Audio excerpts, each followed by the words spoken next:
Hello everyone, welcome back to the channel. Before continuing with this tutorial series, make sure you already have Audacity 3.7 installed on your computer. If you haven't installed it yet, you can watch my installation tutorial first and then come back to this video. For this tutorial, I'm using Windows 11, but the overall process is very similar on other operating systems as well. When you first open Audacity 3.7, at the top, you'll see the recording controls, the audio setup section, editing tools, and the large empty audio area where your recordings will appear. Don't worry if the interface feels confusing at first because we'll learn everything gradually throughout this tutorial series. The first thing you should always do after installing Audacity is a simple test recording.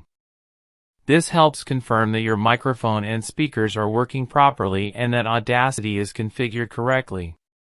At the top of the screen, you'll see the red record button, the stop button, and the play button. To begin testing your microphone, simply click the red record button and start speaking into your microphone. You can say something simple like, "This is a test audio recording." Once you finish speaking, click the stop button.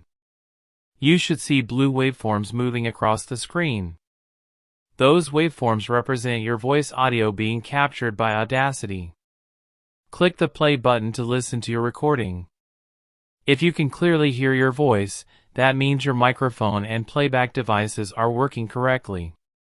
In Audacity, audio settings are managed through the Audio Setup option located at the top of the interface. Click on Audio Setup. Then move to Recording Device. Here you'll see a list of microphones connected to your computer. The names may look different depending on your hardware. Select the microphone you want to use for recording. You may also notice an option called Microsoft Sound Mapper. This option tells Audacity to automatically use the default recording device selected in Windows 11. For many beginners, this is the easiest option because Windows handles the microphone selection automatically. The same idea applies to playback devices as well. Inside the Audio Setup menu, you can also choose the playback device. This controls where the audio will play after recording. Another useful place to configure audio settings in Audacity 3.7 is the Preferences menu.